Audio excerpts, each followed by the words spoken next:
by Politano, but eventually a moment of genuine quality.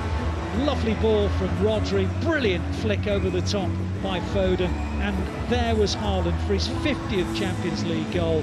Doku added another just a few minutes later, and the Blues begin with a very good win. City 2, Napoli 0. Let's go back to the studio and we can get the thoughts of Steph, of Shaun and Liam. Thank you very much, Ali. Guys, job done, off to a winning start. I'm going to start with Erling Haaland. Like, Shaun, like that. Talk to me about the goal. Wow. It's Foden's touch and scoop was sensational. And Haaland recognising in his stride is that fraction of a second he's recognised where the ball was going, but also recognising the goalkeeper where he is to nut it over him. So all this is happening in fractions of a time. And so he knows, just as he's heading it, he knows this is a goal. So all this happened real quick, but it's really sensational. Foden receiving the ball in that little area.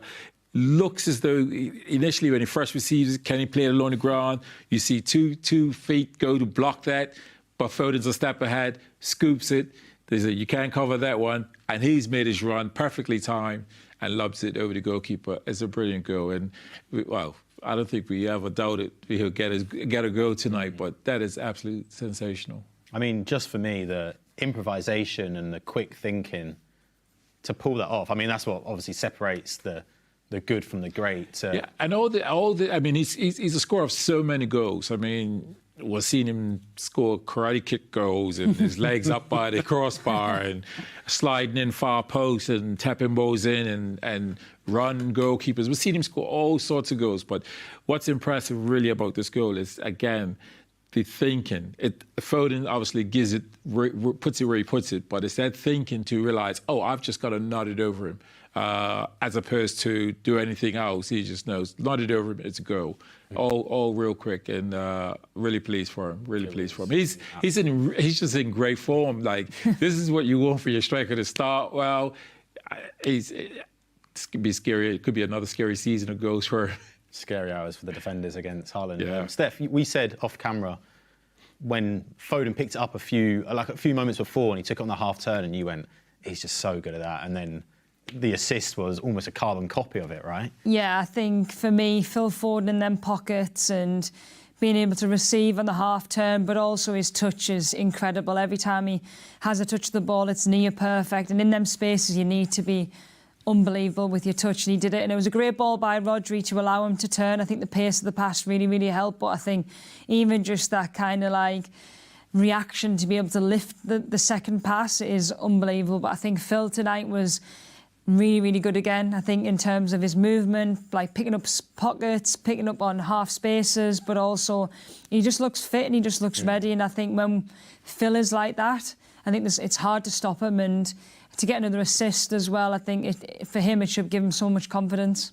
Phil and Haaland together is a dangerous combo. I mean, when they're singing from the same hymn sheet, ooh, it's a sight to behold, right, Shaun? Oh, it is, and that's the great thing about our city is that we've got players who could play in pockets, but his timing of the run, his timing recognising if there's a bit of space, he recognises when to make that run, and it's really good because Phil's tonight was one of those games. Obviously, they had 10 men, but Phil's getting a lot of touches, and most important thing I felt was, like as Steph is saying, his rhythm, he's getting his rhythm because he's receiving the ball may go around 5, 6, 7 passes, but then it's back with Phil. He's heading the field. It's the same with Rodri. These guys are having plenty of touches on the ball, so it's allowed them to really get a real feel and get a rhythm. So I think they'll be going into the next game, like feeling really confident now with what they've produced tonight. You say confidence, you say rhythm. I'm going to raise you one. Jeremy Doku, he's in that sort of form as well, right? That goal, the movement, you said it before, he moves so much off the ball and the ball doesn't move. How do you comprehend that? How do you defend that as a defender? Like, do you watch the man? Do you watch the player? Do you watch the ball? Where's your head go? Yeah, I think, well, he had them spinning at points today, so especially in that second half, just because of how he does move. And generally, as a defender, you do watch where the body goes because it's probably an indication of where they're going to go. But with Doku, he's so quick and he can change his mind at the last minute that it's hard to defend. I think it's about getting bodies behind the ball and not allowing him that space. But in them moments there when he's running in the penalty area, it's so hard to do anything because actually if you do something, it's going to be a penalty. But if you do nothing, he just does what he does then. But I think Shaun mentioned before the show, it's about him getting in areas where he can do that. And I think he's now learning where they are, and also people are giving him the ball. And I think them connections are starting to form, especially when we speak about Erling and Phil, but like say Rodri and Doku or Reinders and Doku, like them connections are going to be important going forward, and especially ahead of Sunday. I feel like we've already seen an involvement of Jeremy Doku. Like we spoke before about him playing in the pockets. When he first joined, he sort of hugged the touchline. Yeah. And now to have the confidence to come in, because there's so many great players that can bop it. And if the touch isn't there, it's like, we're not going to give you the ball because we've got other players that can do it. But to come in, be so confident, be able to get them cute passes, take them cute touches, like... Yeah. Yeah, I mean, again, we normally see him hugging the touchline, being able to go cross players, which he's very capable of doing, does very well. But seeing him in the pocket and his change of gear, you know, from 0 to 60 in like 0.1 second, it's frightening. And so...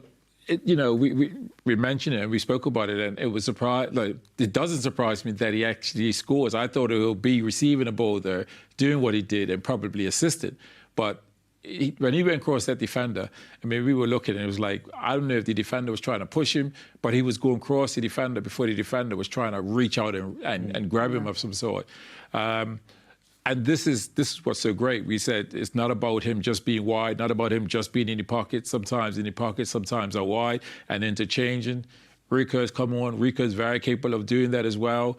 And it looked like a game that it was going to take somebody that can handle the ball in the pocket. And we have a lot of players that can do that. But with the rotation, it allows to move the ball, and then a player's in there, receives it, turns, and then creates the trouble.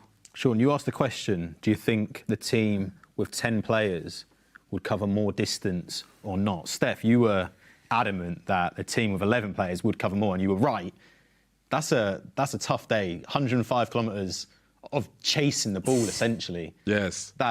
And in your own half, probably. Yeah. Well, it's a tough day out. Yeah. It is a tough day out. For a lot of part of it, City forced him into a low block. And at times, we were all saying that the City's just smothering them because they would get it, maybe a pass or two, but then it was lost, and then they were back in that low block, and City would just knocking on that door.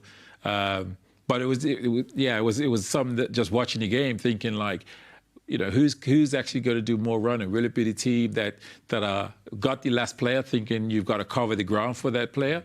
But yeah, City's moving the ball quicker, covering the space, forcing chances and opportunities. So a really good performance. And I think it's the sort of game that City needed. You know, we won the derby, played well. This game here, where players getting on the ball, like I said, Rodri, Foden, plenty players, Doku. I think we'll start to see Doku, I think, appear in that area more and more often, like being out wide sometimes, but having the freedom to say, well, go inside sometimes and be in that space. Because I don't know too many players that could deal with him, whether it's a fullback or whether it's a centre-back, when he's running at them. So I think we could see that throughout the season at times with Doku going in there. It was a really patient display. Monaco up next in the Champions League, but we have Arsenal in the league before that.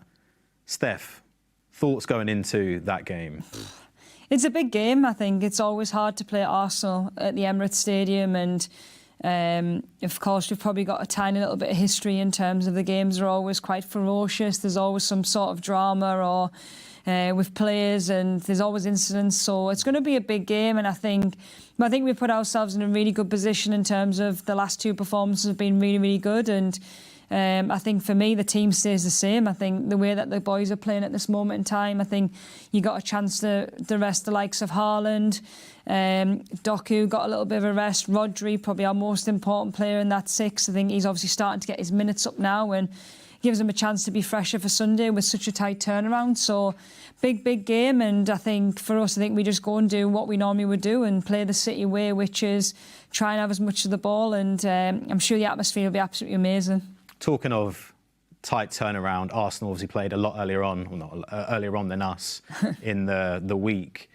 Them few days, how much of a bonus is that to a team to know, like, oh, we're playing against you and you're playing 2 days later or we're playing a day later?